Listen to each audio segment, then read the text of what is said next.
একটা ফোনে যোগাযোগ করতে পারতেছি বলে দেশের অবস্থা প্রচুর খারাপ। আমার ভাইস্তারা আছে, আমার বোনেরা আছে, আমার ভাইয়েরা আছে, তাদের অবস্থা খুব একটা ভালো না। অনেক সময় ফোনে পাচ্ছি, অনেক সময় পাচ্ছি না, এগুলো একটা খুব চিন্তার মধ্যে আছে। তারা কি বাড়িতে থাকতে পারছে না, বাড়িতে থাকতে পারতেছে। শুনছি তারা রাত্রে বাইরে থাকতেছে, দিনের বেলা বাড়িতে থাকে, রাত্রেবেলা বাড়িতে থাকতে পারতেছে। এখনো তো হচ্ছে পঞ্চগড়ে, গত রাতেও পঞ্চগড়ে ঘটনা ঘটলো। গতকালে এক ভদ্র গরিব মানুষ, যে ভ্যান চালাতো, তার দুটা গরু ছিল, সে লোক ঘুমিয়েছিল তার ঘরে, রাত্রে আতঙ্কিরা আসে রাতের অন্ধকারে তার ঘর পুড়িয়ে দিল। তাহলে এটা কি বাংলাদেশ, স্বাধীন বাংলাদেশ? আমরা শুনেছিলাম 1971 সালে 30 লক্ষ মা বোনের বিনিময়ে বাংলাদেশটা স্বাধীন ছিল। এবার চোখে দেখলাম বাংলাদেশে কিছু সংখ্যালঘুদের বাড়িঘর বিনিময়ে 2024-এ তাদের স্বাধীনতা।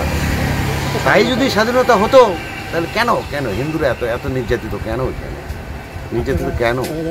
আছেন তারা কি চাইছেন? আমরা চাচ্ছি দুই সরকার মিলে যেন এটা সুষ্ঠু একটা সলিউশন করে এবং হিন্দুদের একটা সঠিকভাবে নিরাপত্তা দেয়, এটাই আমরা কামনা করি। আমরা ইন্ডিয়া সরকারের কাছে আমরা জোরহাত করে বলছি, আপনারা বাংলাদেশের কথা বলুন, অতি শীঘ্র কথা বলুন এবং আমাদের নির্যাতিত সংখ্যালঘুদের রক্ষা করুন, এটাই আমরা কামনা করি।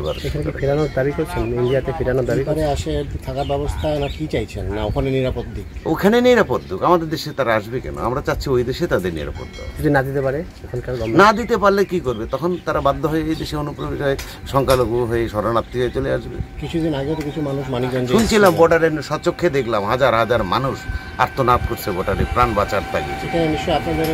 হ্যাঁ, অনেক আত্মীয় স্বজন ছিল তারা।